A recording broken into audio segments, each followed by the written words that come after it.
Okay, ladies and gentlemen, warm welcome to each and every one of you. Dames en here, baie welkom by ons eerste Siyabonga Dag vir 2021.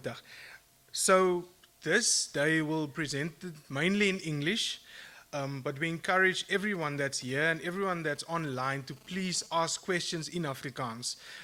If there's something that you didn't understand about the presentations, vra asseblief, ons sal graag wil antwoord op dit. So we are live and we are online.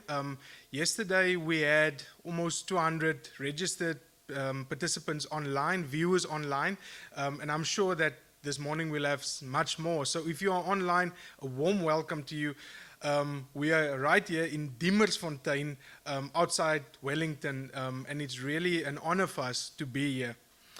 So this is our first Siyabonga Day for 2021. As I said, last year we had 3 Siyabonga Days, one in Beaufort West, one in Clan William, and one in Grassy Park. And we always get the question, why Siyabonga?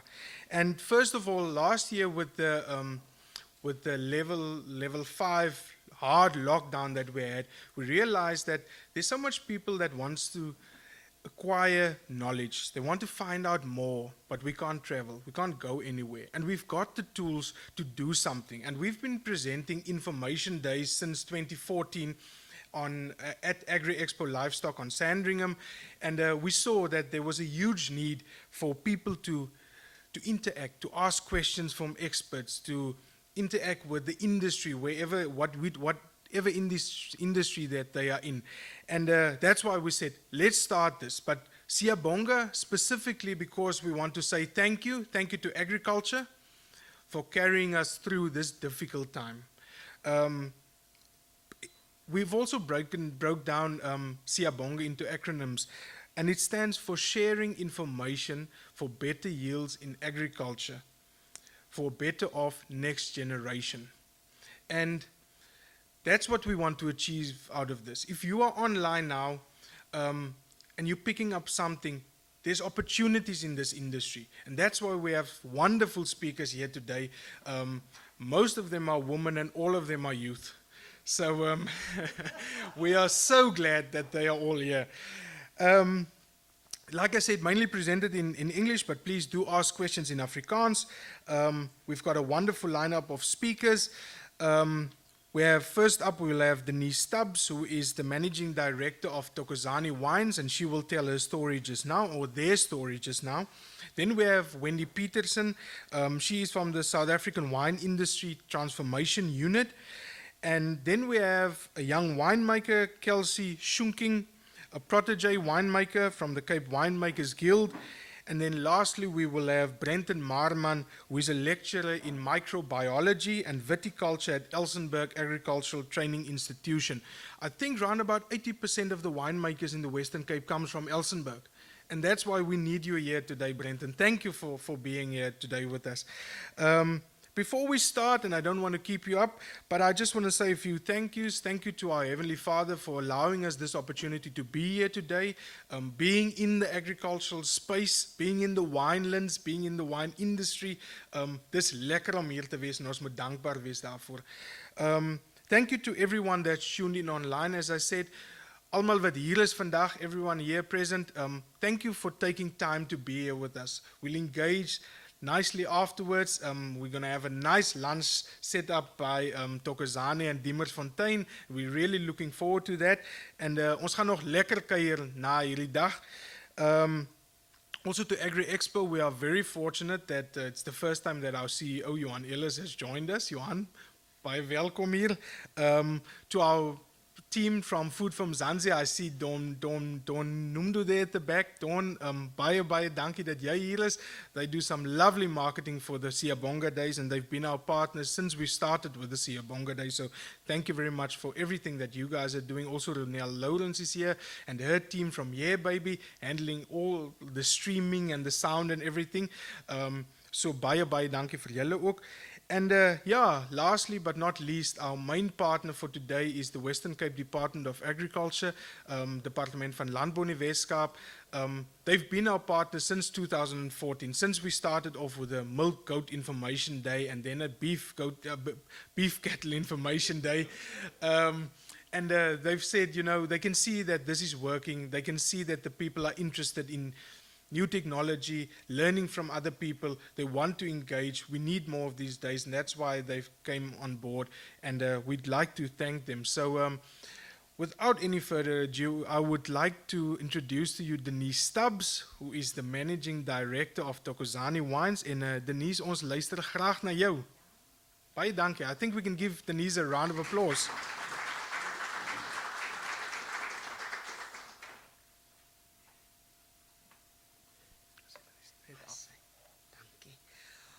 Goeiemôre, good morning. Molweni.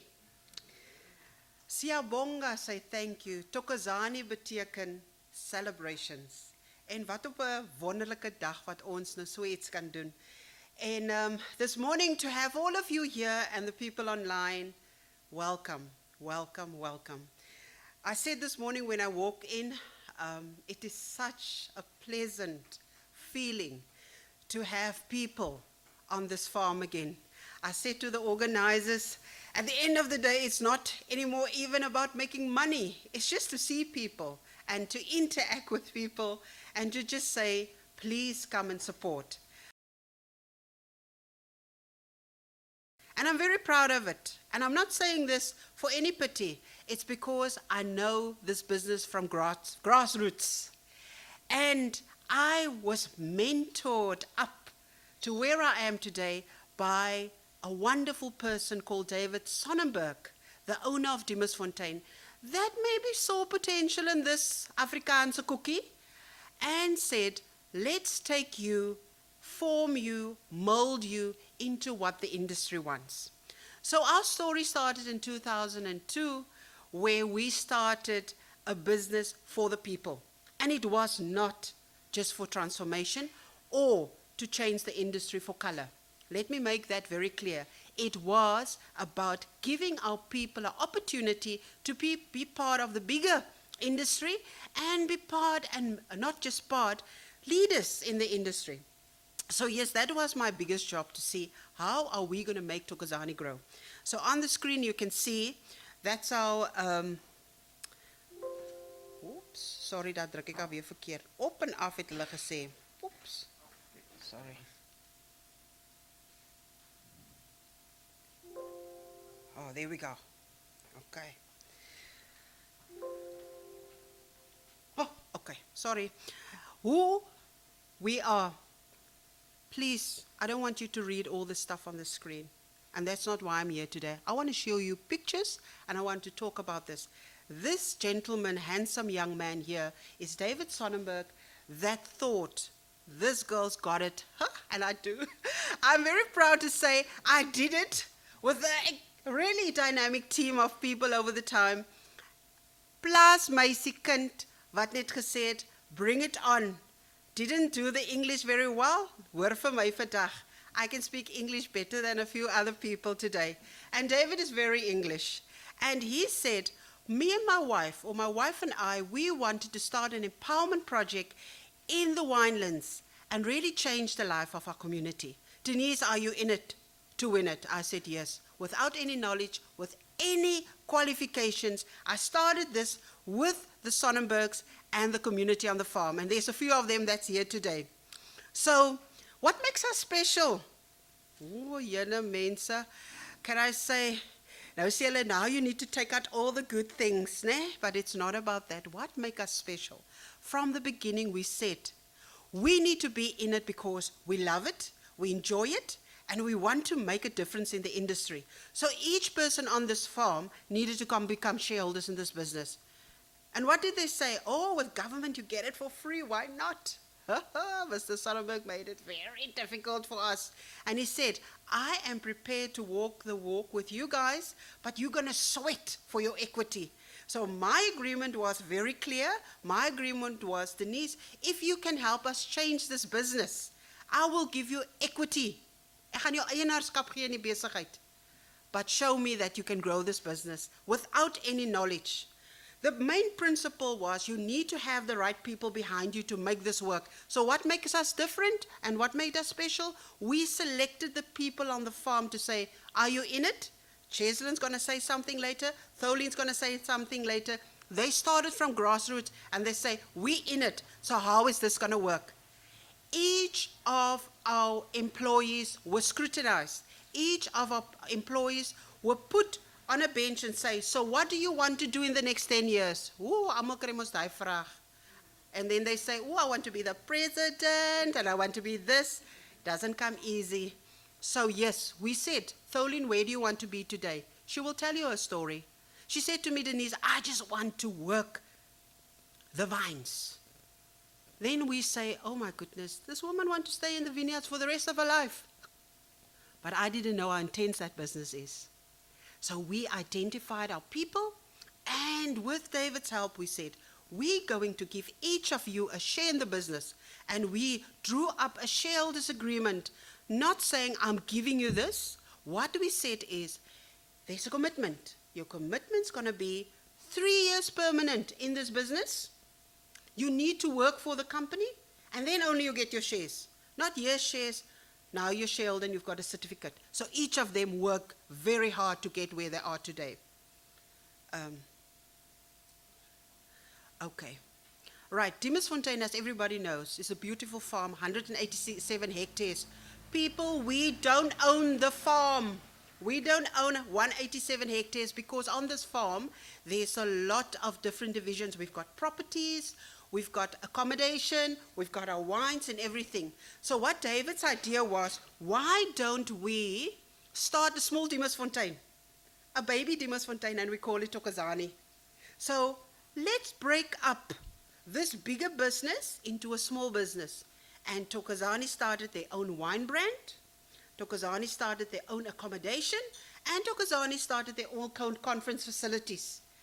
And we got 4.2 hectares of land at a discount. It wasn't given to us. Please, it wasn't free land. It wasn't given to us.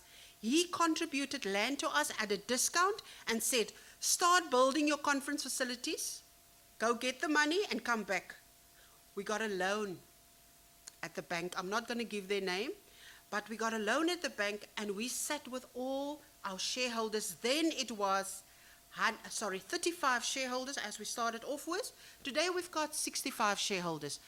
We can talk about the detail later if you have any questions. But you know what happened was, suddenly we have a loan with Standard Bank. 3.5 million. Oh, is dat baie geld? How are we going to pay 3.5 million? A lot of people say, but government must give it to us because we now empowered. Of course, government helps, and they did help, and we're extremely grateful for that. But it was still our responsibility to get the business going. So we went to the bank, we got the loan, we built our guest houses. We have today 16 4-star graded guest house that belongs to Thokozani, and I think the cherry on the cake is fully paid in 2019. Not because we got it for free. Myself, the team, the Dimersfontein and Thokozani team said, we need to get bums in bed here. People need to start coming and spend their time and their money here to pay it back. We don't owe the bank any money. We're very proud of it. Thank you. Woo, that's my moment. Kan julle gou weer klop? So that for us was a big thing. Finally, we paid that off. And so we created our new wine brand. We created our new wine brand. Kyk daar, isn't that beautiful? Look in the middle, Cyril. That is our SMV. Shiraz Mourvedre Viognier. Oh, ek kan ook nou wyn praat. I always tell the story. I only had my first glass of wine when I was 37 years old. I'm not shy of my age. I'm 1 year away from 50, as julle wil weet. And this was not long ago when I tasted my first glass of wine because I grew up with the DOP system. And everyone that knows the DOP system said, you don't drink wine, it's bad for you. But I was always fascinated with the fact that how is it that my uncles maak heel dag geraas en beklei, but let me be honest with you, the white people sit with a glass, they swirl and drink and they eat and pair with food and wine and they enjoy it. What am I doing wrong? So curiosity killed the cat. Vandag is ek 'n expert in wine. You can ask me anything. Look at that beautiful range of wines. We are now one.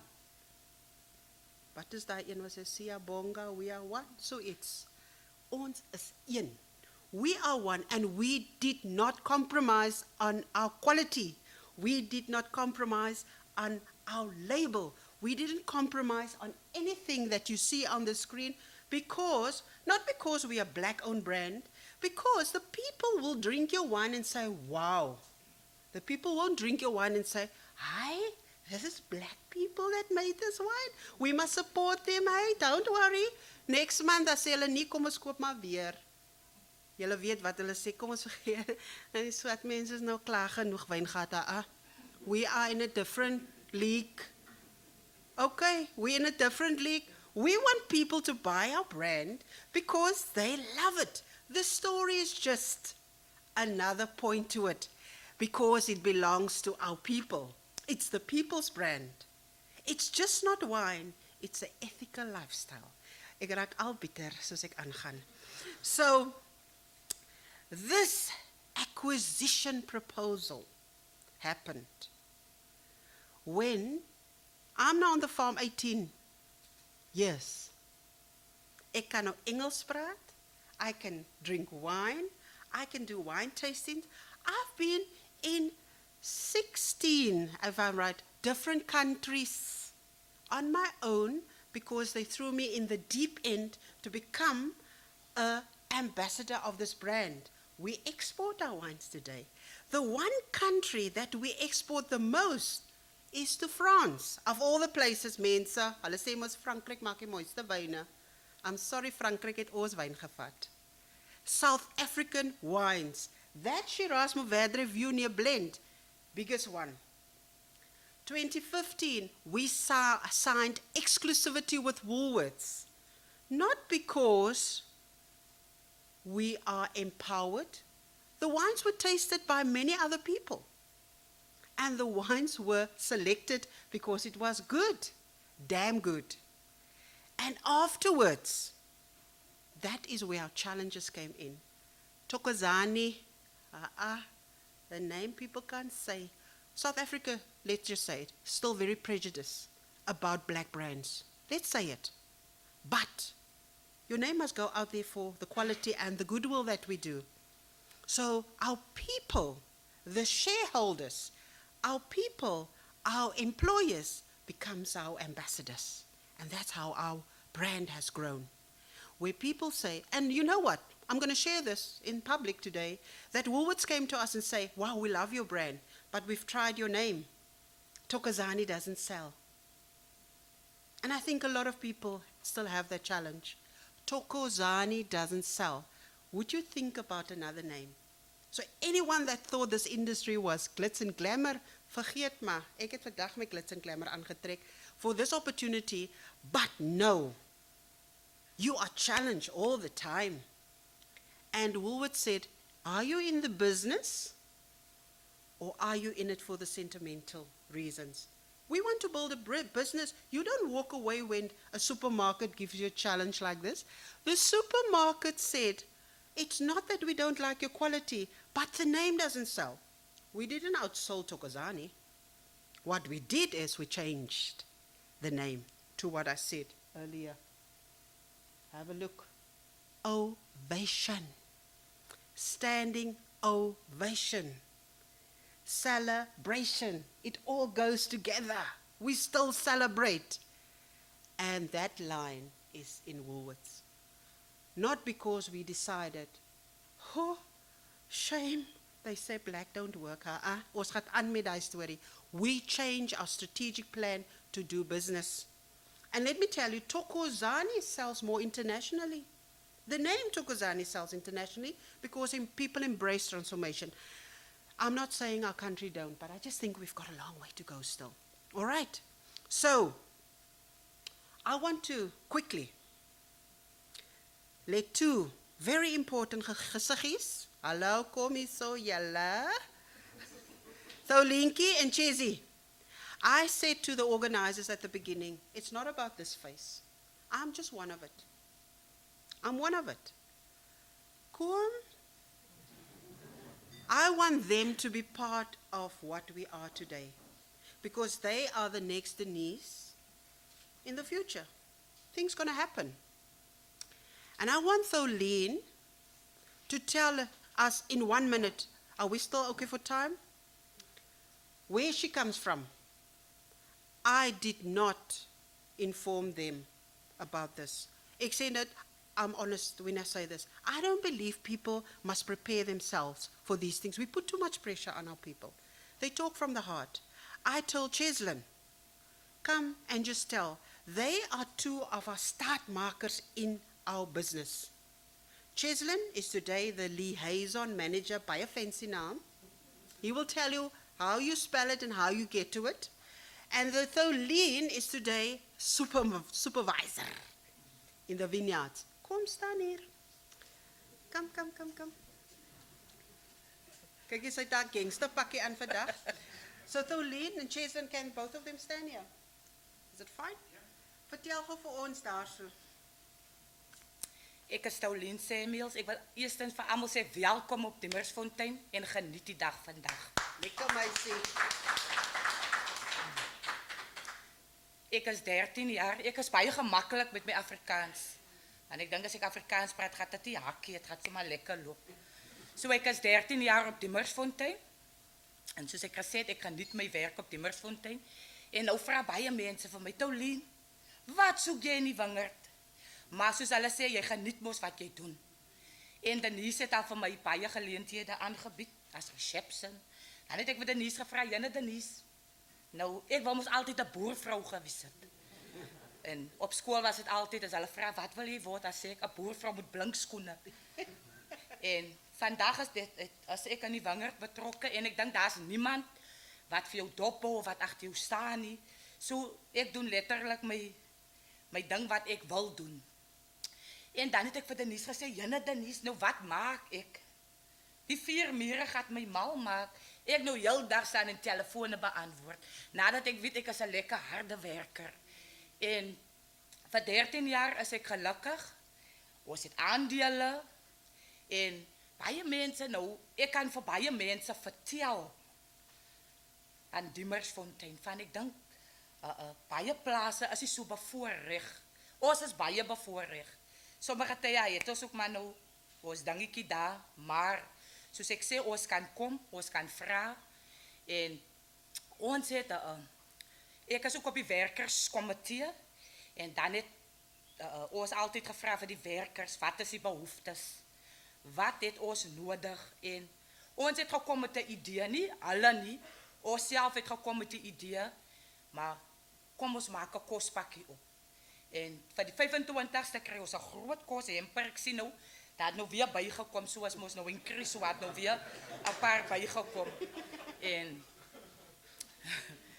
toe het ons nou besluit, ons self het besluit, wat eet ons, wat wil ons hê.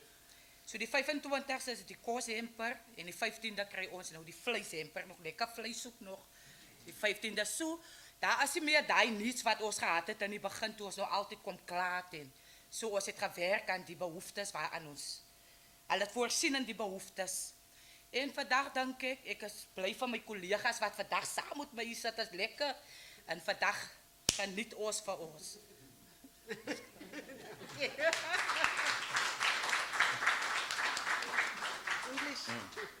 Hello everybody, welcome to Dimmersfontein. My name is Tristan Prince.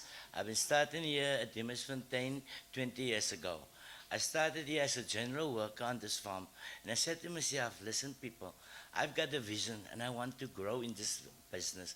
So today, I'm the proud shareholder of Thokozani and the guest house liaison manager. And the guest house liaison manager means to welcome all our guests, to have a great stay here at us, and that the business can run, and that the people can tell everybody out there, listen, Dimmersfontein and Thokozani is a very proud place to be. come and enjoy it here. And for my message for all the farm owners, the message is this: please empower your people so that the people can grow in the business. That's the only thing that people can stand up for themselves. For as a shareholder, there is a vision for us as well. And one day, when I retire, I can sit back and say, listen, my grandkids, there's something for you that Thokozani left for me. So I'm proud to be here. Thank you.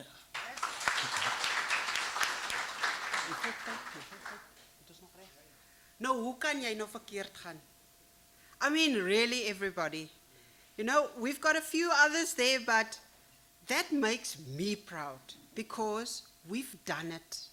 I always say, if they have the courage to do that, you've already come a long way. I'm very proud of you because it's these things that makes it worthwhile.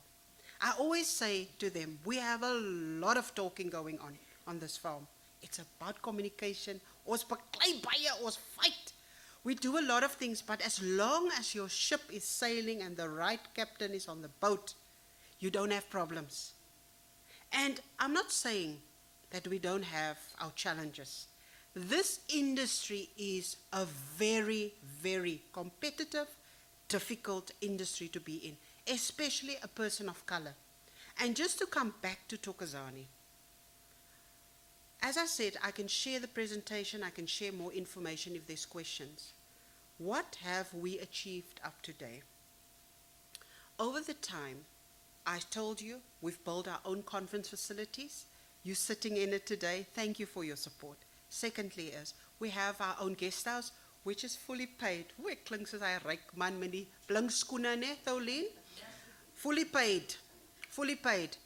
Thirdly, COVID made things a little bit wobbly for us. And lockdown. Ooh, daar gaat ons. We are surviving. That's the word, surviving. And a lot of people are giving up when you are in survival mode. We're not giving up. That's why we're standing here today to tell you. During COVID, while the decisions were made to lock down, to shut down, we were spartel soos vissies. But we got together and say, guys, we need to take the salary cuts. Guys, we need to do the following. People will talk about this year's harvest, how difficult it is, the drought, everything just came at once. And then we thought we had hospitality, so why not? We've got an income. Hospitality was hit just as hard. So then what happened? People just immediately go into hyperventilation, and we said, let's get together and start planning. Because of the relationship of Thokozani and Dimersfontein, as we started off with David, myself, and the workers, we got together and say, why don't we become one?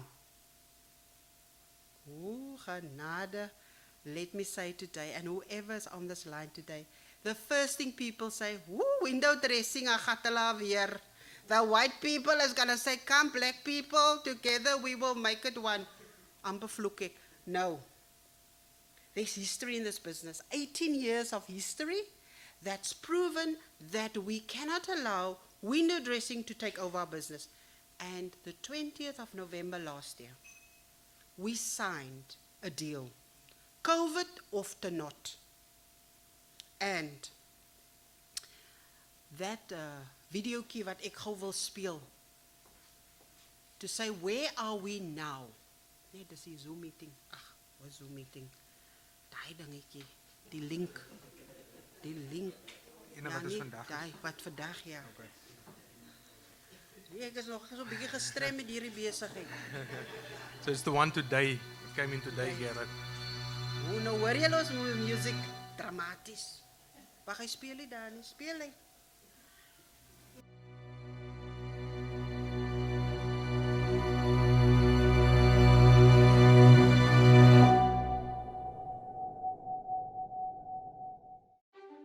It gives me great pleasure to announce that Thokozani has acquired a 55% in Dimersfontein wine, that's owned by David and Sue Sonnenberg. This is a big historical moment in the history of South African wines. Dimmersfontein is a third generation farm, and Thokozani, been shadowing the mother company, consists of hospitality, conference facilities and wine. This acquisition will benefit shareholders in the company, and these shareholders have about 1 to 6 family members that they need to look after. So it will definitely provide a better life for all of us. Thokozani started in 2003 as a dream of the Sonnenberg, that they wanted to leave a beautiful legacy in transformation. So can I say already that we've made it? We've moved into the right direction. I've been on the farm for 18 years and I've really gone through a lot, but I'm really looking forward to engaging with whatever lies ahead and the success of these two brands. So this is where it all starts, in the vineyards, where Thokozani shareholders will share in the produce of Dimmersfontein wines. But let's hear what they have to say about their future. 'n blink toekoms vir my. Moet beter wees. Amazing. Ek is dankbaar en ons is bekommerd te wees. Ek is baie trots om 'n aandeelhouer te wees. I'm feeling very positive to come and work every day. I've been working for Dimmersfontein for the last 7 years, so I've been a board member now for 6 years with the NIMS. It is a very true reflection of empowerment. It is a means in which we as the staff can really reach our full potential. To be appointed on the Dimmersfontein board, it's a wonderful privilege, something that after a period of time I'm really excited about. Well, for Thokozani to buy 55% shareholding in Dimmersfontein Wines as a marketing company just makes total logical sense, because it's two companies that do exactly the same thing. So it just adds synergy.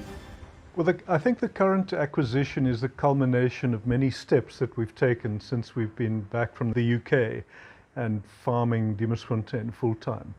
And when we came back, we had a vision that we'd love to be part of the new South Africa, and to do, if you like, staff development and community concern in our own way.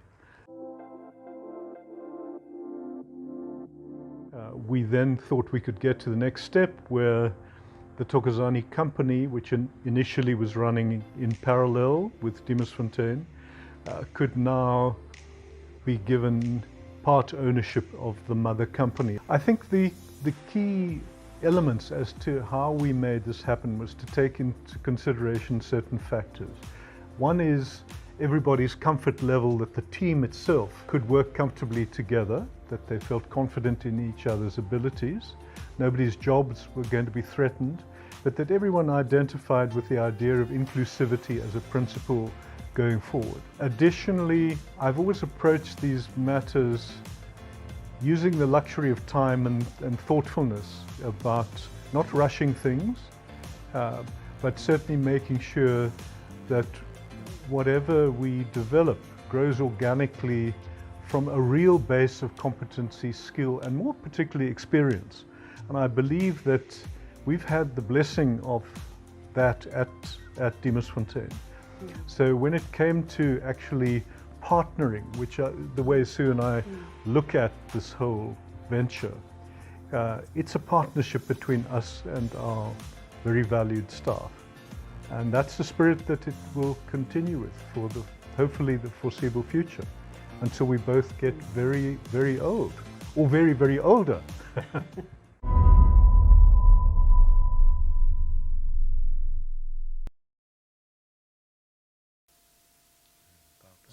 Okay, that's fine. So to end off, that was done with all the role players. And as you can see, that's our people on that video. The faces that you've seen today, that's our people. It's not been staged, it is what it is. My recommendation is that we need to take hands in this industry, and we need to feed from each other. Our story is a story of hope. We still have a long way to go. It's work in progress. But if you think about doing something similar, come to us. We're here to help. Al klink die antwoorde hoe eenvoudig. It's sometimes about the farm worker at the bottom. They don't understand the big things at the top. But we need to take hands halfway and help each other. So to end off, Dimmersfontein today has 55% in Thokozani. Thokozani's got 55% in Dimasfontein. And as part of our new legacy, we started a trust. On this farm, everyone knows the school, Wellington Prep and College. It's a private school that was started with the Sonnenbergs. And Thokozani is going to put 5% of the profits into a school trust to make sure that our children from the farm and the communities will have the opportunity to go to this private school one day and make it a better life for all of us. We launched this Thokozani Cab Frank this week. We're not stopping people. So I want to wish all of you good luck, and please contact us if you need us. God bless.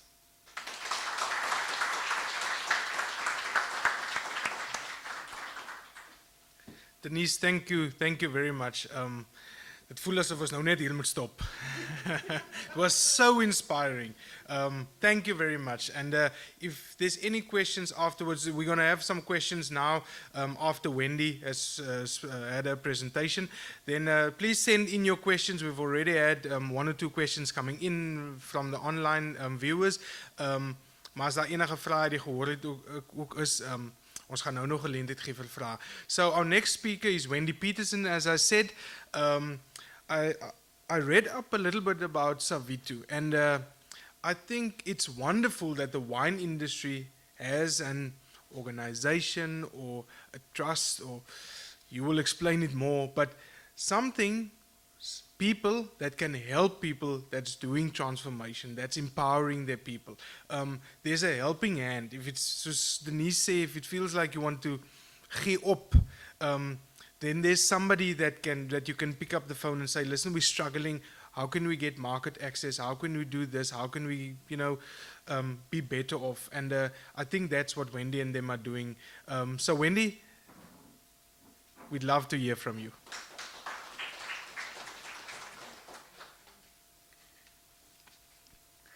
Thank you so much, Brighton, and thank you and a warm welcome to everybody being here today. For me, it's a real privilege. I watched the Siyabonga videos and I thought, oh my word, this is exactly what our industry needs. A platform where people can share their knowledge, can share their experiences, and so well done on this initiative. Then following Denise, I don't know how I'm going to stand up to that presentation, but I'll try my best. Just to give you an idea, Denise and the Dimersfontein Thokozani and the people on this farm, just their warm welcome, heartedness whenever we come to this facility to use it. Thank you, Denise and the team. You guys are there, and we hope that your facility will be utilized more often. And what you've created here is exactly what makes my job worthwhile. It's not an easy job, really, I can tell you that. I was in tears yesterday. Yes, woman has got emotions, people. So, but sometimes, you get that good success story that just makes it worthwhile. And Dimersfontein Thokozani is one of those, where people has put their heart and soul and expertise into this facility and making it work, because this partnership, and this is what we see as a country, transformation is all about. It's not about black people standing on its own and celebrating. It's not about white people exploiting black people. It's about coming together, meeting each other, trusting each other, respecting each other, and moving forward towards a better South Africa. And this is what makes my job worthwhile, so hanging in there. The theme of my presentation today is building a better tomorrow. And when I look at the Thokozani picture, and I just want to show you something that we've taken during this harvest, is exactly this. This picture says 1,000 words. It's farm workers creating a better future and creating generational wealth, not for themselves, but for the future generations to come. And this picture says exactly that. Is we in this together, not for the short-term gains, but for the long-term gains. We've got generational corrections to make, and we need to start here. We need to start by us sacrificing here and partnering from here in order to create that future for our children. So a little bit of background on the organization that I work for. When I was offered this position in 2019, I thought, oh my word, how am I going to do this? with no experience in transformation, but all the experience in the wine industry, I said that basically we need to start from a platform where using your experience and expertise that you've gained throughout your life and in corporates, and making it worthwhile for entrepreneurs to become part of this journey. So the Transformation Unit, it's a unit that's been established in 2016 as a non-profit. And basically the two principals in the industry being SALBA, representing some of the bigger role players in the industry, the KWVs, the Distels, the DGBs, and Vinpro, representing the producers in the industry, applies for funding to the National Marketing Council in every fourth year. And the allocation of 20% of that funding, that statutory funding that comes through, has to go to transformation. So these two organizations, principals, decided to start this organization, and we are also the industry organization that is multi-represented. We're represented by labor on our structure, and also by Black-owned brands, and also the National Marketing Council forms part of the structure. So it is very important to us that this structure represents an inclusive industry, or inclusive voices in the industry. Just to give you a little bit of idea of what I'm talking about, sometimes the prentjies lyk mos altyd maar baie beter. So we are slap bang in the middle, and as I said, Vinpro and Salba is the principals in the industry. Then there's three other industry organizations, SARVIS being the information system in the industry, WineTech being the innovation and research facility for the industry, and Wines of South Africa being the export marketing council in the industry, promoting generic marketing and building a brand South Africa. So what do we do? What is the mandate of the TU? I normally say, when people ask me this, I say for me it's very simple. We look after the interest of Black people in the wine industry and in the entire wine value chain. So we look at the interest, we look at empowerment of people, and we also look at the strengthening and the acceleration of the development of people coming through in the wine industry. So if we look at people that's professionals coming in the wine industry, we want them to have a journey in the industry and land up somewhere.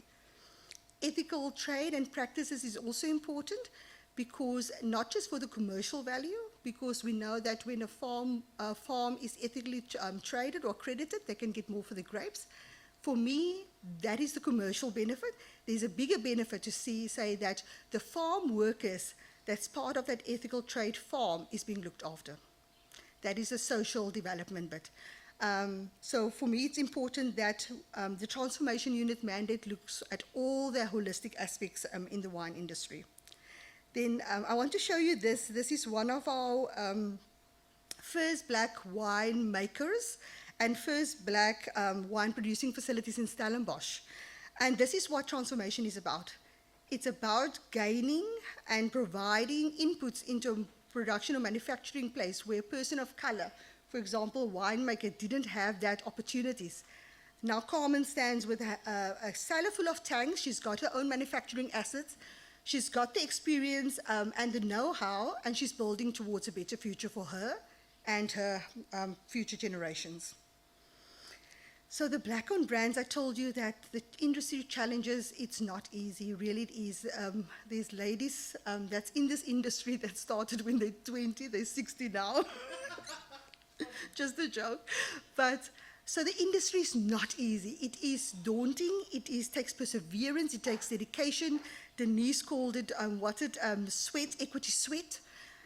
So the challenges that they face is that whether we like it or not, there's inconsistent and not aligned transformation strategies throughout board. Government has got its own strategy. Industry has got its own strategy. Every organization has its own strategy, and what the TU has done now, we've incorporated all strategies and incorporated a holistic picture, which I will share with you. There's also not recognized as significant vested role players in the industry. Denise talked about the retailers. It's still seen that Black-owned brands has got an inferior quality, or that the name doesn't sell, the Black names doesn't sell. I want to challenge that, but at the moment, it is what it is. We've got limited access to funding, so although the brands and entrepreneurs has got these big plans, there's not enough funding. We know government is struggling. We've seen the struggles in the industry. And it will be my job now going for the next 5 years to see where can we access more funding for this transformation journey to become a reality. Then lack of ownership on all levels. I'm not just talking with regards to brand or manufacturing assets. I'm talking about not having access to markets, not having access to distribution channels, not having access to logistics, supply chain. Throughout the value chain, there are ownership challenges. So when we look at transformation from the transformation unit side, we look at the entire value chain, from a primary production where it's a grape grower, right through where you look at sales, distribution, and also the other added services. And we need to incorporate our service providers or our suppliers in this value chain as well. Want die suppliers is ook mos maar level 1 of 2 en hulle moet ook 'n lewe maak. So how do we open the gateway for everybody of color to gain benefit out of this industry? Then producing own produce. It is beneficial that obviously when you've got a brand that you know where the grapes come from, you know where the wine is made. So we want to position the black-owned brands that have started at the lower end of the value chain to position and move upwards to the value chain with their own primary production facility, manufacturing facility, assets that they can say they own. Then vulnerability. Because some of the brands buy in from other producers, they're so vulnerable for price. We are sitting with a surplus in the industry currently at the moment with wine. I ask myself the question, do black-owned brands benefit? And the answer is reality, no. We are sitting with retailers providing opportunities for surplus of wine to be reduced in the industry. And I've asked this question last week, do our black-owned brands benefit? And the answer is no. So how do we create an environment in South Africa where the local market, retailers, consumers support our brands? Because you can have a brand, but if that brand is not sustainable or grow, then you might as well just close your business. So we as community, I'm not saying that we must pity buy. That's not what I'm saying. I'm saying we've got award-winning wines. Thokozani, Dimersfontein is one of them. I can mention a few that has won international awards, but still we as consumers don't buy those brands. And why?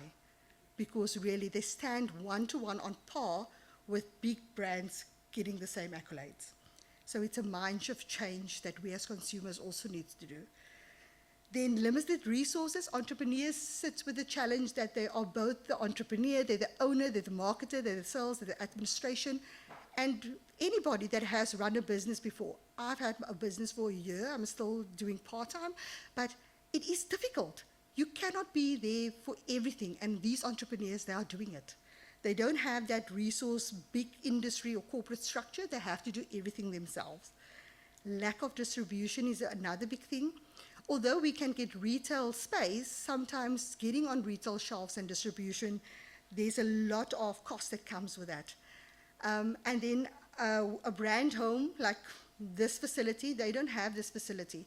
So when you go to international shows and events and promote your product, it's a good product, then the consumer on the other side or the buyer asks, but I'm coming to South Africa, where can I see your brand? Where's your farm?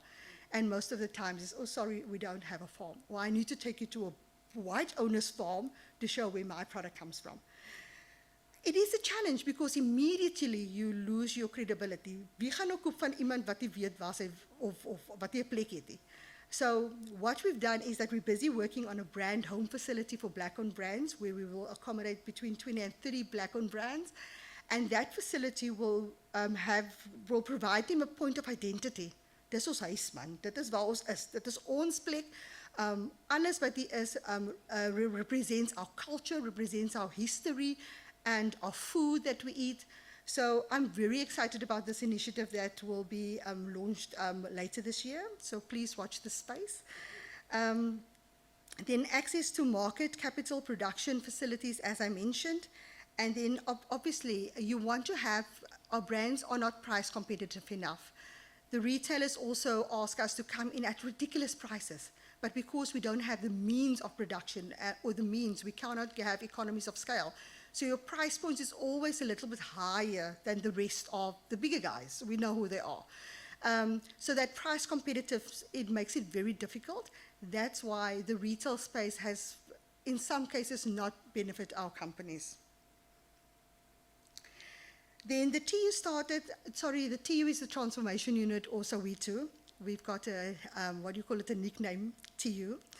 So the vision is for the TU in the next 5 years and going forward. We want to be a center of excellence in the wine industry, and we want to focus on the empowering and advancing Black stakeholders throughout the wine value chain. We've always been that. We've just summed it up in a long mandate. So what we've done now is we've shortened it. As I said, we are here to support and promote Black people in the industry, in the entire wine value chain. And we want to do this through the growth and empowerment of profitable, sustainable businesses and farms. I normally say that if you're in this business not to make money or to become sustainable, pack up your bags and get another industry. It's going to be tough, but you need money. You need to be sustainable. Otherwise, why are you doing business? So we're looking at production, infrastructure development, and technical support because, as I said, we need to create ownership. Then we also find that although I think there's about 7 or 10 different models, business models in the space that we work in, but we want people, for example, if you're a farm worker scheme, and Thokozani and Dimashwan is an excellent example of that, you want to create mentorship so that the people that's on that trust or shareholding structure is empowered to make their own decisions. When they get financial statements in a board meeting, that they understand what it says. They determine the strategy of the company, and that is what real empowerment is. Then obviously access to funding, that is a big, big thing. And the more we look at funding models, it's starting to become blended funding models, and I can understand why. There's so much more people coming into the wine industry, and the funds don't grow. So either everybody's going to get a drop of money, or a few people is going to get a lot of money. But that's the reality, and it's not a lie. But with that said, we need to have access to more funding, and that's where my role, or the role of the board, becomes so important. And then obviously corporate governance and training to assist businesses is very important as well. And also the compliance with ethical trade and working living conditions to farm workers. Okay, nou raak ek baie boord van my eie woorde. So what are we looking at? We're looking at access to land. We want infrastructure, we want market development, we want distribution. We want to be empowered throughout the entire value chain, which means that we need to create market access opportunities, because when these brands that we are supporting now become sustainable, it can open the gateway for other brands to be supported. And that market access is also key. We have found that under the generic marketing structures, where we did generic South African wine promotion, it worked. But we have found that there are just certain markets that just knows the story of transformation. They knows what a brand goes through. The US market, with the whole Black Lives Matter and also the Black commercial movement, it just says that there's affiliation and there's understanding, and we need to see how we can find alliance. Then obviously we need to, the conferencing and tourism space in South African wine industry, it's a big money machine. And our brands, or Black-owned brand homes, which there are 5 in the Western Cape of, I'll mention it to you that you must go and visit and support. They are not currently benefiting from the tourism aspect and hospitality. Thokozani, Dimashfontein has done an excellent job, but we need to become part of that wine routes where tourists are attracted to the facility, where we can expose the facility for what it is. People can experience the wine, the culture, and everything with that. So as I said, we also need to look at transformation in the broader space of the value chain, where we want to bring in people of color becoming sustainable businesses. And skills development and learning is also key, where we're looking at capacity building of our workers in the industry, that workers are informed, workers are trained. Our president talks about the 4th industrial revolution, that word. How is our people skilled?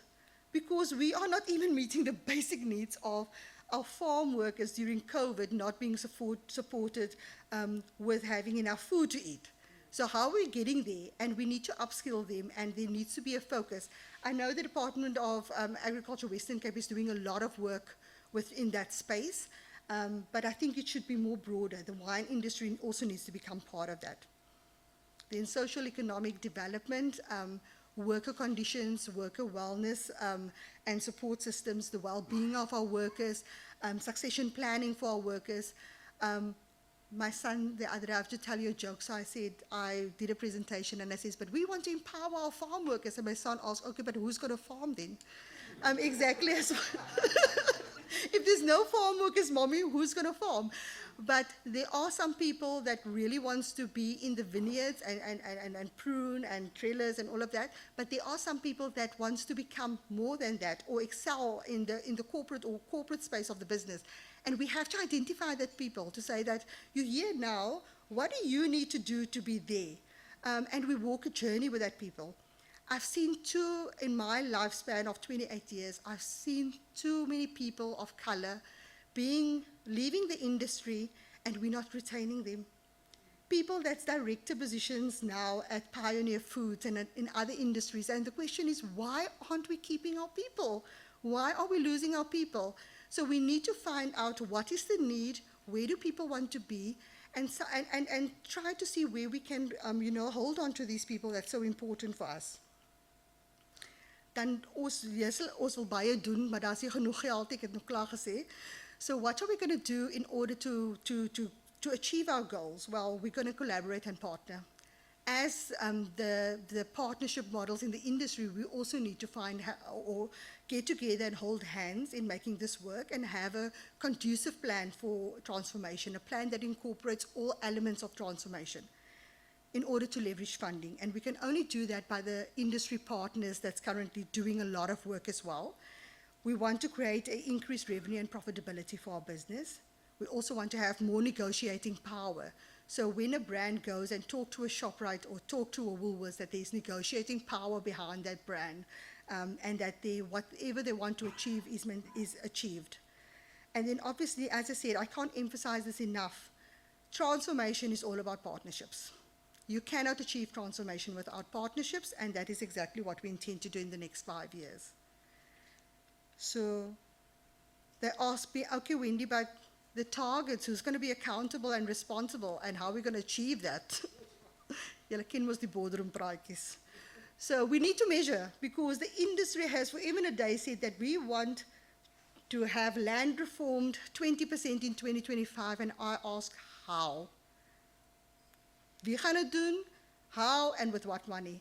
So we need to have realistic targets. It needs to be realistic and achievable. And if we say we're at 1.5% in 2015, how are we going to get to 20% in 2025 with limited funding? So we need to have other measures in place of where we measure as well.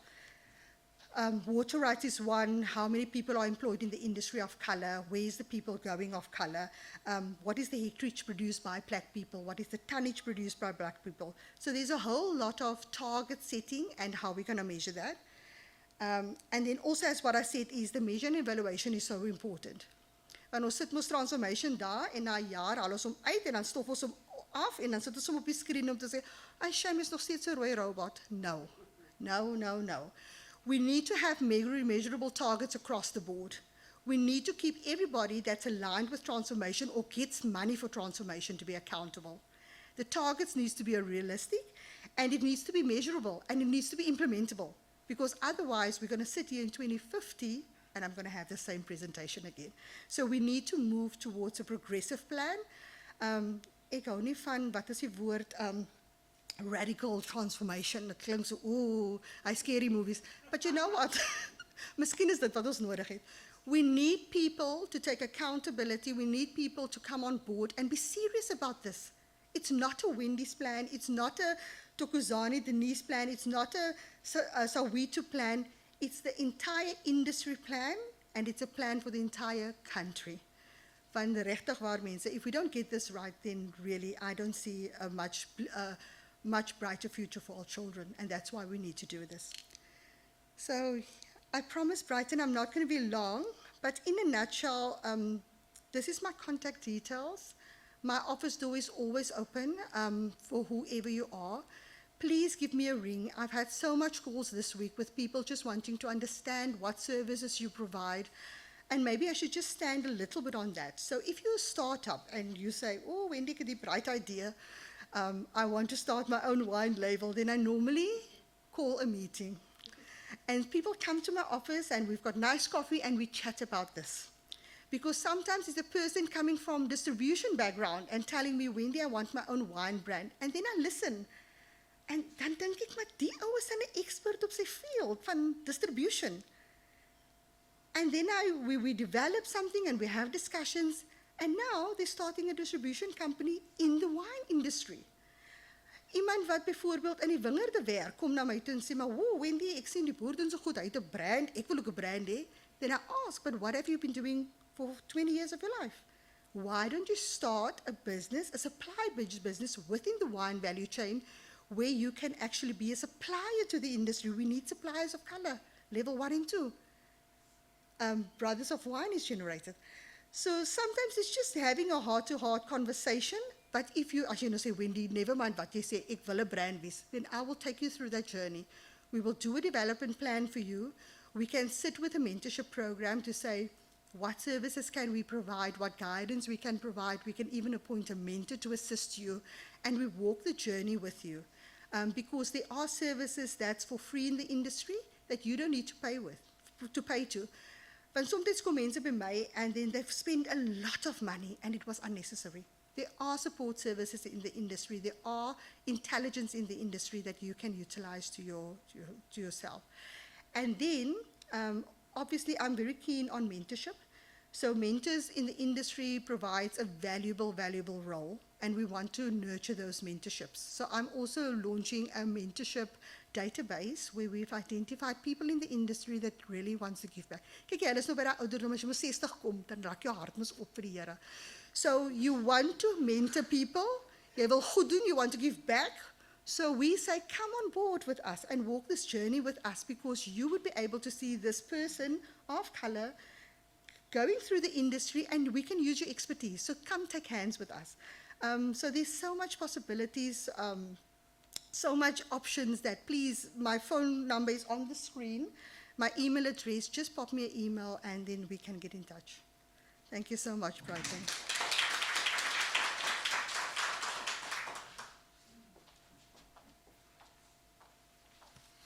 Wendy, thank you very much. I think it's wonderful to have the support system within the industry. I don't think there's a lot of other commodities that's that privileged. So Wendy, for the work that you guys are doing, thank you very, very much. We've had 1 or 2 questions or comments coming in online. Mapo Matikane says, beautiful work, Wendy and Denise. So Mapo, thank you very much.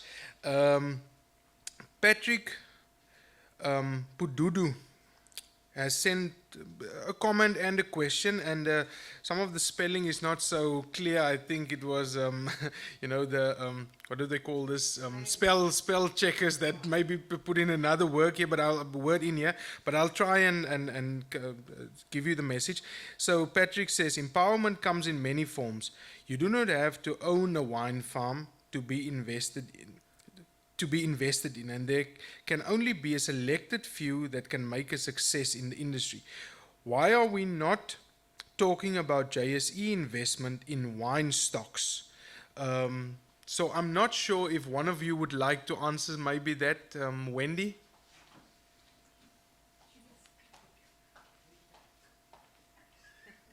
Yes, Patrick, thank you so much for your question. I've raised the concern that there is various models in the industry, and some people come into the industry purely as investment, and we have to accept that. Some people want to come in the industry, they invest their money, they play the JSE or they play the whatever investment market, and they get the proceeds of what is generated. And good luck to you. You are investing in a brilliant industry. However, there are people that's to their bone and their roots are wanting to be in the industry, want to be in agriculture. And I think for those people that, you know, they want to be in the industry, but they don't necessarily have the expertise or not necessarily have the means in order to create an opportunity in the industry, that's where we come in as a unit, where we can provide technical support service, mentoring support service, and as what I said previously, mentorship. So yeah, there are different models, and every model in the industry has got its own validity, why they're there. and it's up to the owner to see in which model he wants to position himself. For example, Thokozani, Denise mentioned when they had the partnership with David and Sue Sonnenberg, there was a real need for this company to empower people.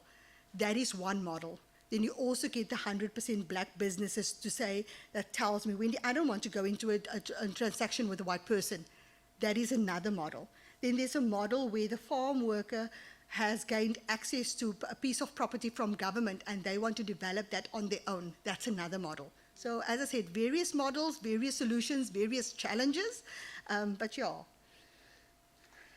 Wendy, if you can just stay here. There's a question from Edward Haynes coming in. I don't know if you guys maybe know Edward. You know Edward, and that's why I think maybe you can answer it, but maybe Denise can also just comment on that. So Edward says, as chair as an NPO in Paarl called CASE, with particular emphasis on agriculture, food security, and how to empower women, how do we get the right conversation going with farm owners and value chain partners to replicate the Thokozani Diemerfontein success story? This is a model of collaboration and empowerment, and that needs to be replicated. Bravo. So maybe Wendy, if you can answer the first part, and then Denise can maybe just comment. So we've actually already started to engage with CORS and with Edward, and we've asked him to submit his proposal, because I would like to have some detail to exactly what it is they do and how do they see the vision. But yes, so when there are these types of NPOs in the industry, we actually have a yearly application process for NPOs to submit their proposals to us. It goes through a screening process where we align it with our strategy.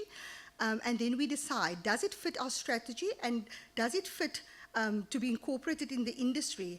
I had a conversation with Edward and I said that his business model, or what I've seen in his presentation, it's a perfect puzzle or perfect match for what we want to achieve. It's just seeing the finer detail of what that means. And then yes, the Thokozani Diemerfontein model is the ideal one. Edward Haynes. First and foremost, the owners need to do it for the right reasons. You can't force something that's not really doable from the owner's perspective. It needs to be a relationship that you want to grow. Otherwise, you gaan koppe stamp. Secondly, it's important that we need to share how our memorandums of understanding, our shareholders agreements, and all the in-depth time and energy that we've put in it is shared with others, that you can tick the boxes of understanding this is it. Like Wendy said, it's not an easy journey. You need to understand the fundamentals of it.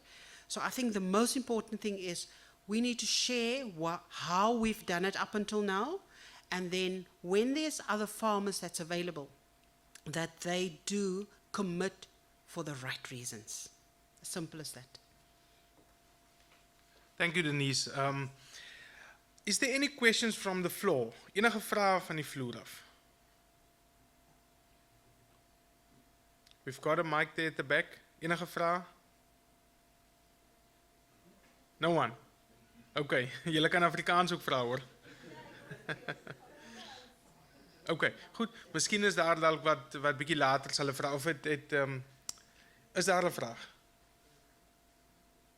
Dit lyk nie vir my so nie. Goed.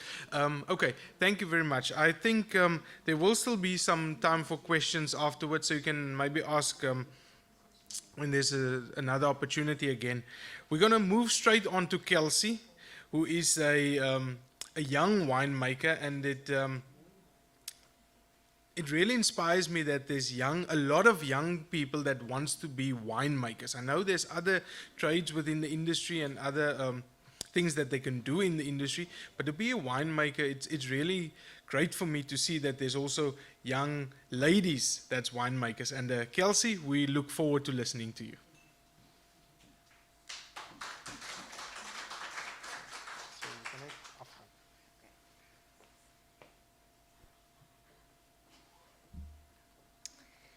Okay, good morning, everybody. I'm still in awe of the two women that spoke before me now. I just feel so motivated to just get back out into my industry and just go make some changes. Seriously, I'm inspired.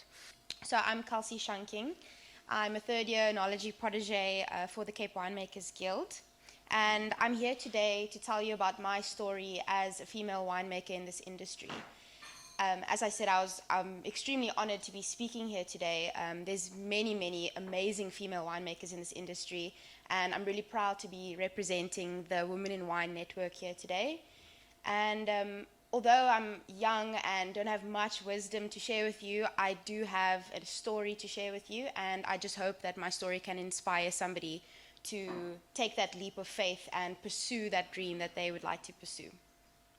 All right, so I think I can relate with many people when I say that I don't come from a winemaking background with a winemaking family and a farm and a cellar waiting for me. And I grew up in Cape Town in Bloubergstrand, and that's very far away from any winemaking community, unlike what you have here in abundance in Wellington and Paarl and Stellenbosch. So where I come from, the general mentality was that we can study to be a lawyer or a doctor or a business person, but it kind of really ended just there. Becoming a winemaker or something more artistic was never really an option. Well, I suppose it was an option, but we didn't really know about it.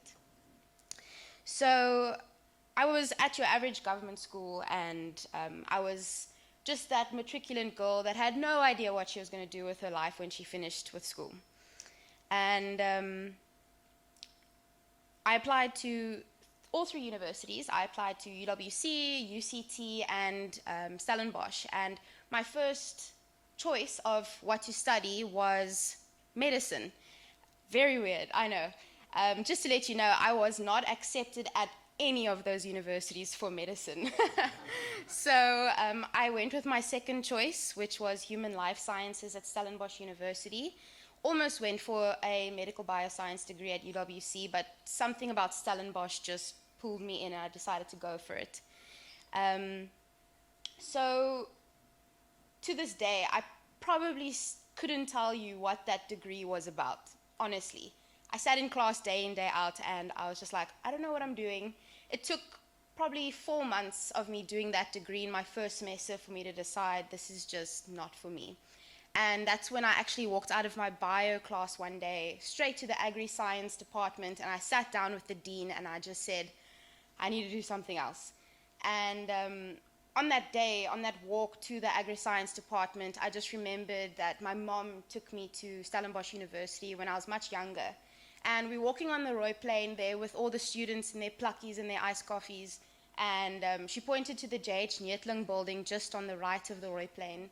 And she said, you know, there's students here that actually, they make wine in there, and they study to make wine in there. And I was just like, that's crazy. And that just went through my mind, and I decided, why not? So that small leap of faith for me has just completely changed my life, and I really don't know where I would be without that decision that I made. And I just really can't picture myself doing anything else but making wine. So, what is it like to study a winemaking degree? It is extremely unconventional. My degree was called an Agri-Science Bachelor's of Science degree in Viticulture and Enology, and don't let the fun photos fool you. It was extremely tough. This degree pushed me to my limits mentally and challenged me in ways that made me extremely uncomfortable. There was a lot of times where I questioned if I would even be able to finish this degree. But as I went along my student journey, I fell more and more in love with wine and winemaking and the industry that I was pursuing. And if you take a look at these photos, you'll notice a pattern. And you'll notice that no two photos look the same. And that's what it was like studying winemaking. It was so dynamic. There were so many facets to the degree. And although we were in class most of the time, sometimes when we were supposed to be in class, we were enjoying a glass of wine on Dorp Street. We spent a lot of time in labs, in wineries, doing practicals, doing tastings, visiting vineyards. And the practical work that we get in this degree, studying winemaking, is just something that you don't get in other degrees. So a viticulture and enology degree allows you to experience both the vineyard and the winemaking side of the job. it's very 50-50, and you can choose which one you decide to pursue or which one you're most passionate about. I personally love being in the vineyard. I think the vine is an incredible plant, and I think that the physiological changes that the vine goes through to produce that fruit in the year is just something that's so phenomenal. But also, at the end of the day, you know, the fruit hanging on that vine, it's what's going into that bottle, and it's what's making up that beautiful bottle of wine. So you cannot discard the vineyard at all. It is our start, and it determines our finish. But with that said, my passion lays in the wine. So I think the first time I knew this was the path for me was when I was in my final year at Stellenbosch University. And in our final year, we have to do an internship at a wine farm. And I did mine at Groot Constantia under the mentorship of Bulle Gerber. I'm not sure if any of you had the privilege of working with Bulle, but he was a phenomenal mentor. I spent a few months in the vineyard doing things like winter pruning and summer canopy management until I joined the cellar team for the harvest season early January. And this was where the fun began for me. This was where I got really excited. The harvest season is something like no other. I'm not sure if a few of you in the room work in the wineries, but you are tired, you're anxious, you're happy, you're excited, you're everything all at once. And it's amazing. So like I said, I had the privilege of working with Bulle. At the time, he was the chair of the Cape Winemakers Guild, which is the organization that I'm part of. And he's so knowledgeable and so experienced, and he was so willing to share his expertise and his experience with me. And although I'd already had 3 years of studying behind me, and this was my final year, you know, you say, oh, I'm final year, I know everything. The learning really only started in the vineyard. And the learning for me in class compared to what you do in practice is very different. I feel that with winery work and with vineyard work, you don't know a thing until you've actually done it.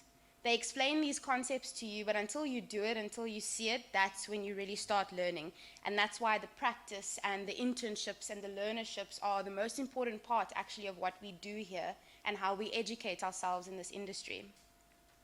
So when I worked at Groot Constantia, and that's where a lot of these photos come from, that's where I learned about processing grapes, additions, logistics, tank space, fermentations, monitoring them, extraction in red wines, chemical analyses, and wine movements, barrel work, all things that you hear about in class, but you don't know what's going on until you do it. So I graduated my degree in 2018, and I had masters on my mind, as most graduates do when they don't really know what else to do, until I was approached by Magda Forster, which is the facilitator for the Protégé program for the Cape Winemakers Guild. And for those who don't know, the CWG, they're a group of winemakers, the top winemakers in South Africa. I think they're sitting on numbers about 40 right now. And they basically come together for knowledge exchange, and their main focus is giving back to the industry. And they do this through transformation and through the Protégé program. Every year, the CWG, they have a wine auction. And this is where the members, they create small lots of very particular rare wines that get auctioned off to the public. And about every year before COVID came in, where we had to reduce our auction, the CWG charity auction would bring in about 10 million rand, which would go back into transformation projects, back into VinPro projects, and back into the Protégé program. So how did I hop onto this journey? Well, to become a CWG Protégé, you need to have a degree at Stellenbosch or Elsenburg, and you have to have an average of at least 65% and a passion for wine or for being a viticulturalist. The Guild personally selects students that they feel would excel in this program, and you undergo a very extensive interview process with the trust, and you even do a very scary blind tasting with the Protégé program chair, Louis Stradom. So doing things like this is really nerve-wracking, but it really brings you out your shell, and it really allows you to grow. I remember that for my interview, I was so nervous to go and sit in front of this board of trust members and talk about myself and why I think they should choose me to do this program, that I didn't even want to go. I was telling myself, I was giving myself all these reasons of why I shouldn't be doing this because of how scared I was to do this interview. But look where I am now, in my 3rd year, almost done with the program and having had the best experience of my life. So the CWG also offers bursaries for students who have not yet completed their studies or students that want to do their postgraduates. My time on the Protégé program has been a whirlwind adventure. I cannot believe where the 3 years have gone. And I'm also not sure where I would have been if I hadn't been on this program either. My first year I spent with Louis Stradom at Ernie Els Wines. And with Louis, I really learned all about red wine varieties and Bordeaux-style red wines and extraction and learning about cultivars in the region of the Helderberg Mountains. And then in my 2nd year, I spent a little bit closer to home in Plattekloof, a little bit closer to Bloberg, at the Grendel Wines with Charles Hopkins. And so far for me, this was my most exciting year on the Protégé program because I had the opportunity to make my own wine. So on this program, every 2nd year that's in the enology program, not the vineyard program, the vineyard protégés, they get a big project to do in the vineyard based on their practices there. The enology students, we get to make our own wine. So you have free reign, depending on which farm you go to, of course. You have free reign on what you make, how you make it, when you make it, with what you make it. Like it's completely your own task. And that to me was such an exciting time. So I decided to make a cool climate oaked Chardonnay from this beautiful fruit that Charles gets in the Witzenberg mountain range in Ceres. Like I said, I controlled every step of the way in the process of making my wine. I'm so pleased with my wine. And it was just also an empowering feeling knowing that what's sitting in this bottle was completely up to me. And just kind of, put all my studies and what I'm doing currently into perspective and just proving to myself that I'm capable of being this winemaker that I want to be one day, and I'm capable of putting a good product into a bottle. So I'm now on my final year in this program, a little bit sad, but a little bit exciting to also spread my wings after this year. And I'm at Molyneux and Liu Family Wines, which is in Franschhoek. So I'm under the mentorship of Andrea Molyneux. And although I've only been there for 4 months, and I've only been there for the craziness of harvest, so far it's just been exhilarating.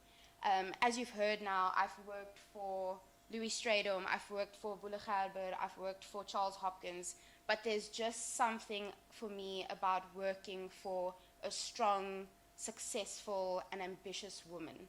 It's just motivated me so much more to pursue what I want to pursue.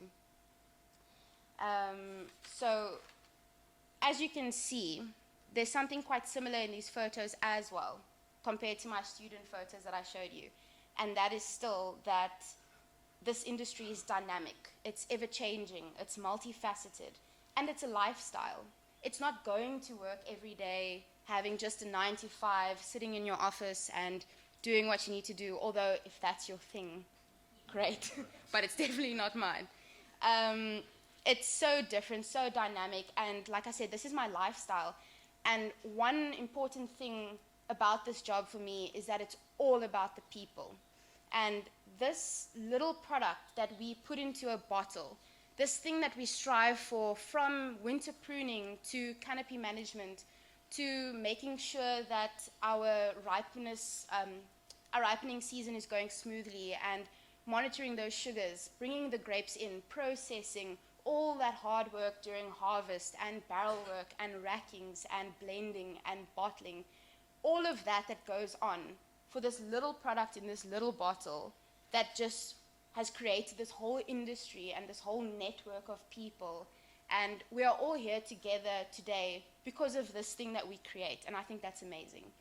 I also think that wine has created a culture, a community, and just a network of people worldwide. We are brought together by wine, and it's just, I can't even explain. I just think it's so amazing how wine can bring people together in this way. So I know this sounds all very, very glamorous, but also like Wendy mentioned and Denise, it's not. At times, we are covered in wine and grape skins head to toe. At times, we have clocked out 20,000 steps in a day. I've reached 40 once in the vineyard. And at times, we are working until 1, 2, 3 o'clock in the morning. So there's those challenging times where you have to push yourself. And there's times where it just feels like, you know, this is so tough. But I think that's where the passion comes in. And for me, those times of hardship and sorting grapes at 11 o'clock at night, that for me is the most fun part. And that's what drives me. It's just incredible. So I think the rest that we get along with being in the wine industry and all that glamour that comes afterwards, like the events and the tastings and all these things we attend and things like today, that's just a bonus. So I'd like to share a slide with you. And this is just a few women in the industry who I feel are setting standards, who's paving the way, and a few women who I feel are some of my role models. So we've got Norma Radcliffe. She was the first female chair of the CWG. We've got Ntiki Bayela. She is the winemaker and owner of Aslina Wines. Just need some water. So next is Andrea Molyneux, who I'm currently working for. She's the winemaker and owner of Molyneux and Liu family wines. Barine Sauls, I had the pleasure of meeting her at the Constantia Crush, that event. She's an amazing woman. She's the winemaker and owner of Tesla's Dal wines. Nondumisu Pikashe, she's winemaker and owner of Sesfikile wines. And Riani Stradom, winemaker and owner of Stradom family wines. Now, something you can see here is that all these women have extremely different backgrounds. We've got somebody from California in the USA, and we've got somebody from Guguletu. But they all have something in common. They all did it. They all followed their passion, they all followed their dreams, and they all believed that they could do it. These are powerful and successful women that I look up to, and they make me believe that I can do it too. So I think you can as well. So the opportunities that there are in the industry, there's many, okay? So what you study for me doesn't necessarily determine what you'll end up doing. I feel that every step along the way, every decision you make, every opportunity you encounter, whether it's what you study or a job you take or someone you meet, I feel like everything you do will lead you on the journey that you should be on, and it'll lead you to the destination you need to be at. So many people that I know, and a lot of people in the graduating class that I was with in particular, studied winemaking, but they're not all winemakers. But with that said, they love what they're doing. Some of them are still in the industry, most of them are still in the industry, and some not. But everybody has found their niche, everybody has found their passion, and everybody has found their feet. And it doesn't have to be a winemaker. You can be a viticulturalist, you can be a sommelier, you can be an auditor, you can be an educator, a technician, a sales rep, a marketer, a journalist. The opportunities are endless. You just need to grab them. Another great thing about our industry is the bursary opportunities. I know you can probably sit here and listen to me talk about how I had options of choosing where to study and what to study, and you're probably thinking it's easy for me to say I had the opportunity to go to university. Agri-Expo fully funded my studies as well as the Cape Winemakers Guild. The funding is out there, and if money is a problem, there is help for you, guaranteed. So I just want to go over my 10 things to remember. I know it's in your booklets. I'm not sure if our online audience has those in front of them, but I just wanted to read these out to you, and I just want the words to sink in. And these are specifically aimed at the women in front of me and the women watching online. These are the things that I think you should hold dear to your heart when pursuing your job or anything in your life. I want you to know, number one, that you are as capable as anyone around you. Don't let anybody tell you you can't. I lift my own barrels, I clean my own tanks, I dig out my own tanks, I make sure that I can do everything that everybody else can in the winery. Use your natural nurturing instincts in your work. Attention to detail is a woman's superpower. As women, we have a natural, whether you want to accept it or not, a natural maternal instinct inside of us. We have this superpower to care for things and nurture things and pay attention to detail in whatever we do. Use that to your advantage in your work. Number 3, use your voice and express your opinion. You have a lot to offer. As you can see, so far today, we've been 3 women expressing our opinions and using our voice, and I think that is just incredible. Number 4, don't be afraid to make mistakes. We are all human, and that's how we learn. I must say, in my journey in the wine industry, I've needed those bad experiences, I've needed all the mistakes I've made to become better and to become what I am today. Number 5, don't shy away from opportunity. Even if it scares you, it will grow you. This is exactly what I said about the CWG interview, how I just didn't want to go because I was so nervous. I was scared, but I did it anyway, and it grew me. Number 6, trust the process. Know that you will succeed in whatever you put your mind to. Number 7, never stop breaking barriers and proving you belong. Things are changing in all industries, and women are breaking through the ceiling, and they are making their mark, and they are showing everybody that they can also do it.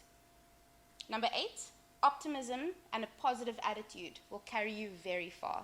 It's very easy to be negative, and it's very easy to tell yourself you can't do it. But that little push through and just patting yourself on the back a little bit and telling yourself you can do it will carry you through. Number 9, educate yourself as much as possible. Knowledge is power. Something that someone can never, ever, ever take away from you is your education. I'm not talking education as in going to university or school, but I mean education is in absorbing everything that you possibly can in a day, asking all those questions, making sure you are as informed as you can be. That's something that nobody else can take away from you. And number 10, and I think this is the last and most important one, to all the women out there, is work harder than everybody else. I just want to thank you for allowing me to share my story, and like I said, I hope at least something I said somewhere along the line has inspired at least one person to go and take that leap of faith. So, to end off, I just want to tell you that a woman who walks in purpose doesn't have to chase people or opportunities. Her light causes people and opportunities to pursue her. Just remember that. Thank you.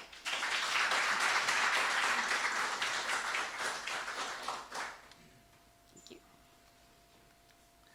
Kelsey, thank you very much. Ek wil net sê, en ek moet dit in Afrikaans sê, as jy nou van Namakoland afkom en jy luister na hierdie Engels, dis besonders. Well done, Kelsey. Yes, so you speak very, very well. And I think that Shane van Skalkwyk has summed it up very well, saying that Kelsey is such an inspiration, a leading example of women standing in the gap as a young woman in this industry. Well done, Kelsey. I think we can give her another round of applause.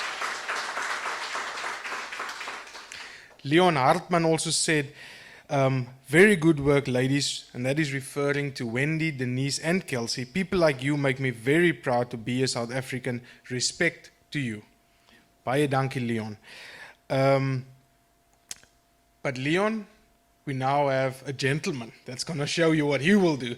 So our last speaker for the day is Brenton Marman. And like I said earlier on, Brenton is a lecturer at Elsenburg. They play a huge role in winemakers. And Brenton, we look forward to listening to you.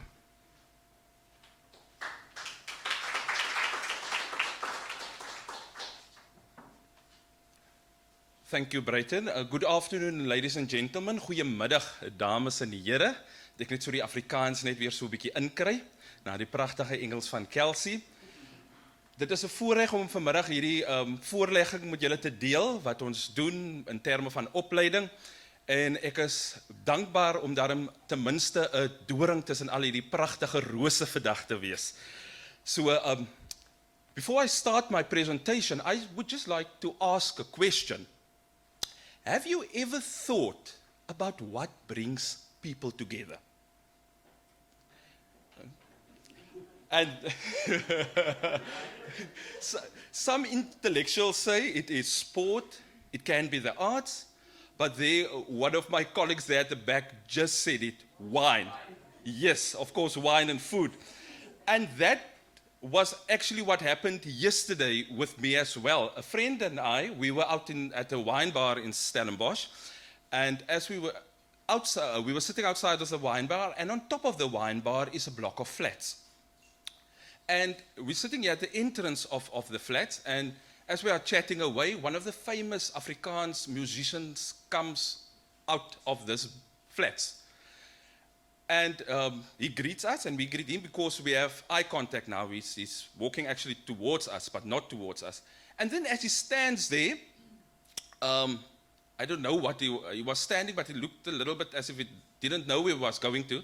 I said, but listen here, can't I offer you a glass of wine? And that immediately ignited this conversation by just offering a glass of wine. So we started chatting almost like old friends. And at the end of the day, he couldn't take the glass of wine because he was heading off to an appointment. But my friend and I, we were invited to his flat for that promised glass of wine. And then this whole process of a friendship just there started. And that just by asking, do you want a glass of wine? So let me start off then by talking about the training and career opportunities for our youth. In my presentation, I will focus on where can I study, what qualifications can I obtain, what is the alternative options for entering the industry, and I will end off with career opportunities. So where can I study? There are 3 institutions where you can get formal qualifications. The first one would be Stellenbosch University. They offer the BSc Agri degree in viticulture and enology. And if you want to continue being a student, you can pursue with a master's degree in enology. And if you feel that you don't want to ever leave the university environment, then you can do a PhD, a doctorate in either viticulture or enology. Then the next institution you get is the Cape Peninsula University of Technology. They offer the diploma in agriculture, focusing then on viticulture and enology. The duration of the program is 3 years, and you can also then, after the 3 years, continue and do postgraduate studies. One of my colleagues at the wine cellar recently obtained his MTech in enology. So that is just to show you that there are opportunities after studying your undergrad. So next up is the place that I call home, and that is the oldest agricultural training institute on the African continent. We founded in 1898. We are old, but we are not yet cold. So this is the beautiful surroundings on Elsenburg, and this is where I work and where I stay, because part-time I'm also a father to 305 students of Elsenburg, because I'm the hostel father. So I'm in there, I'm between the students, and it's actually very, very enjoyable. So let's quickly have a look. I'm going to get into the detail now of Elsenburg and what we offer at Elsenburg. So at Elsenburg, we offer the B.Agri degree program. So the duration is 3 years. And the academic requirements, we need to get to that nitty-gritties as well. So if you want to do the B.Agri, that is affiliated with Stellenbosch University.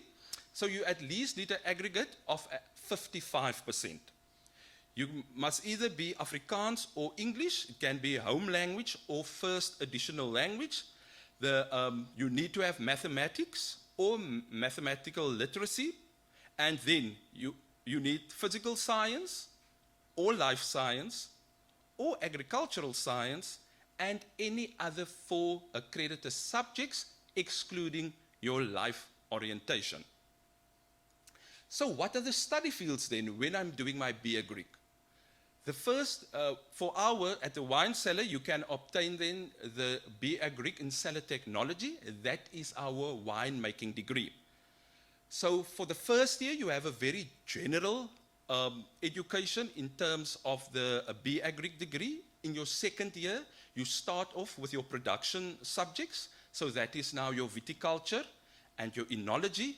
And your third year is actually the best year of your life, because then you enter the Elsenburg wine cellar, and for that year you become a winemaker, because you are assigned to produce certain cultivars that we grow on Elsenburg under the watchful eye of our winemaker, Miss Lorraine Geldenhuys.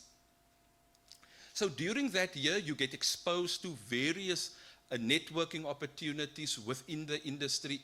Experts within the industry come and talk to you. So that is a very helpful year. And at the end of that year, you are actually a well-rounded of winemaking student that can enter the industry.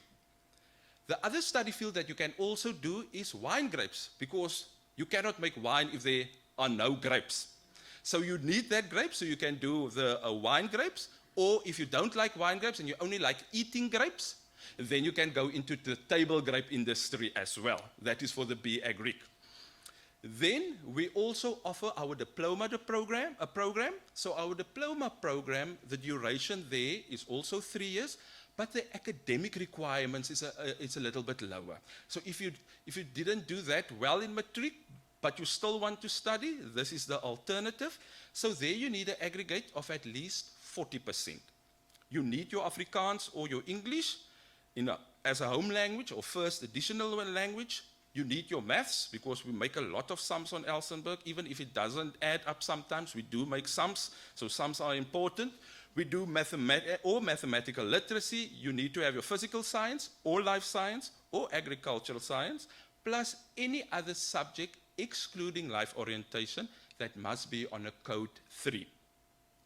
The study fields, similar to the BA Greek, you can obtain your diploma in cellar technology, the winemaking side of things, so that in your first year you already start with your productions module, so that is your viticulture and your enology. Your second year you continue with your production subjects, but in your final year you go to a commercial cellar. So for that is for 10 months you stay at the cellar, and that we call the work integrated learning. So at the end of the year, then you qualify. You need to do certain assignments when you're at the commercial cellar, and at the end of the year, you are awarded the diploma. You can also do then your diploma in either wine grapes or table grapes. The third offering that we have, and this is a very interesting leg of training that we offer on Elsenburg, and this is the agricultural skills development. So this is especially for our agri-workers coming from farms, or our agri-workers' children coming from farms. Because we all know people don't obtain very good results in matric sometimes due to external factors beyond your social, economic, those type of problems arising.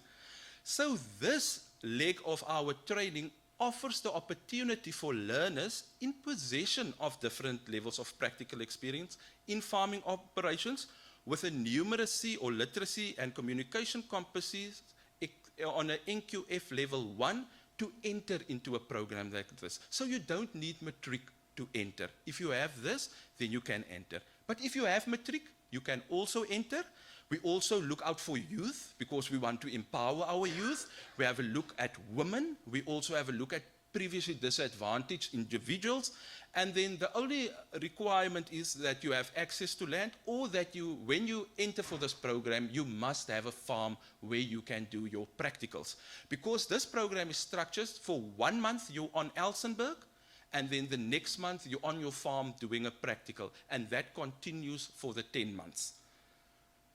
The beautiful thing about this ASD program is that if you obtain an aggregate of 70% during this 10 months of study, you can apply then. Because if it's your dream to become a viticulturer or winemaker, but you don't have the correct marks, then this ASD gives you the opportunity then, if you have an aggregate of 70%, to apply for the diploma in either winemaking or in viticulture. So that is your gateway then to eventually end up where you want to be. So all that matters then is how you take a look at this program and how hard you work in order to obtain this qualification. But like I said, this is now the formal part of the training. Some of the people actually get a little bit terrified when they hear about formal training and you need to go into the class and you need to sit and it's exams and things like that. So there are also other alternatives for entering the industry. One of the initiatives for entering the industry or institutions is the Wine Training South Africa. This was an initiative that started 30 years ago by the alumni of the Cellar Technology program at Stellenbosch, at Elsenburg. So the winemakers at that point in time felt that they needed to upskill their cellar assistants. They needed to get more knowledge in order to help and understand the process of winemaking better. And this started more than 30 years ago, and this program has evolved into a beautiful, accredited learning opportunities, and they offer these days a learnership on NQF level 3 in winemaking. That is for 18 months that you can study to obtain your NQF level 3. They also are going to implement the NQF level 1, that is your food and beverage, focusing on your food handling process. So that is open for all the agri workers, from fruit straight up into the viticulture and enology industry. They are an NGO, but they do an amazing training job for the students that enroll with them. The other institution or organization is the Pinotage Youth Development Academy. They also do very good work when it comes to the training of students. This is a year-long preparation for work within the wine industry.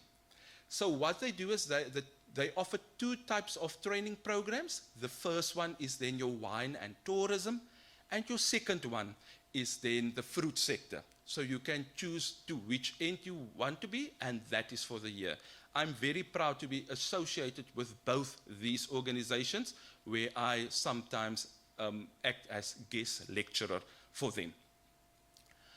Other institutions that you can also study, one I'm thinking about now is more than 40 years already within the industry, and that is the Cape Wine Academy.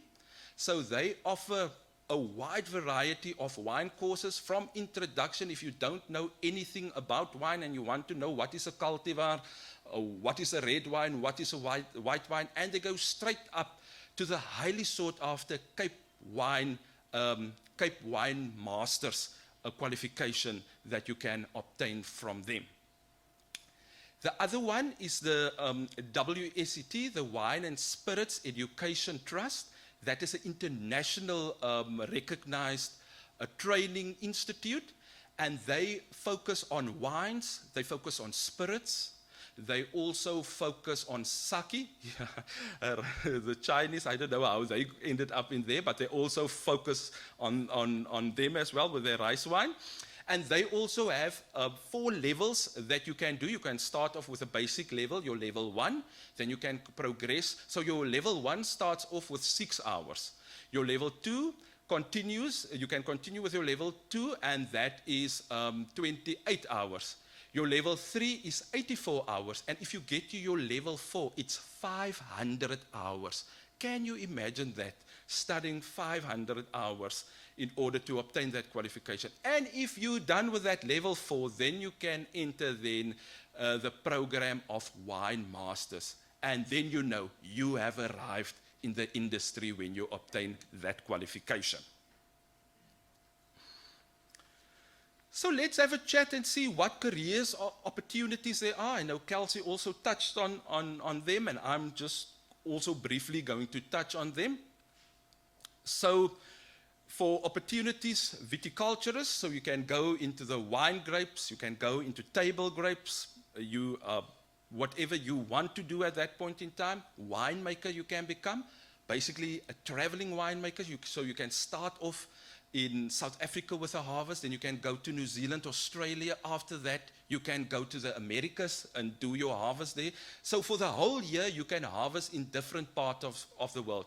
Where they grow grapes and where they produce wines, you can work there. So for the world is your oyster if you are then studying to become a winemaker. You can also do marketing. So marketing, wine marketing, but there's also the tour guides, and especially selling of wine chemicals, your yeast, your bacteria, also then your wine barrels.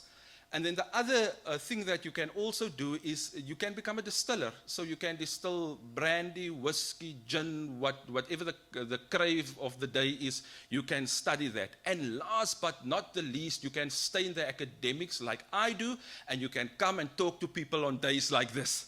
And you can do research, and because we also need research within the industry in order to make sure that we constantly evolve and become better and better. So at the end of the day, you even can become a professor in enology or viticulture. So now, I just want to show you a video, because they say a picture tells you, or a picture is worth 1,000 stories, but I want to say a video is worth 10,000 stories and words. So I want to show you a video of our students of 2017, our final year students, how a typical year in the cellar looks for them as soon as they reach their final year. So I'm just trying to get out of, okay, I see.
So I hope this video inspired you all then to just think about the wine industry and create beautiful memories within the wine industry.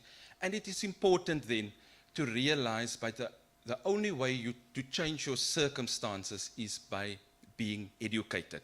So with that, ladies and gentlemen, that's a wrap from my side. This is just my contact details, so I hope some of you someday will cross my path there at Elsenburg or within the industry. So all of the best, keep well, God bless.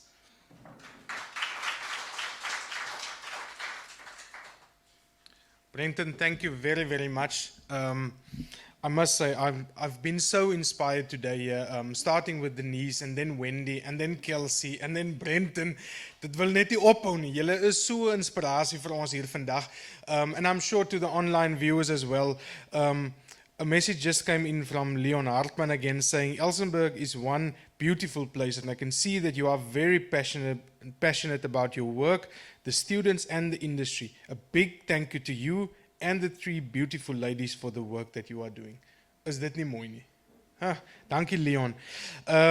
Just another comment here from Michael. And Michael, please excuse me, I'm not sure how to pronounce this.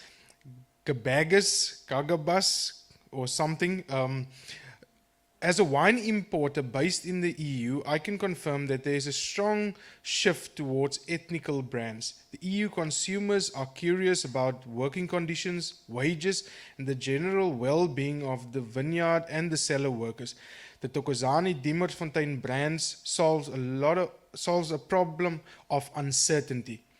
The consumer can now enjoy the wines with peace of mind, knowing that they are consuming and contributing simultaneously. Lekker, say Michael. So, Michael, thank you for that, and I think that sort of sums it up. We've heard some wonderful stories here today. Het ons enige vrae uit die gehoor uit? Any questions? Any comments, maybe? None. I think we were all bowled out. Ladies and gentlemen, this then concludes our first Siyabonga Day for 2021.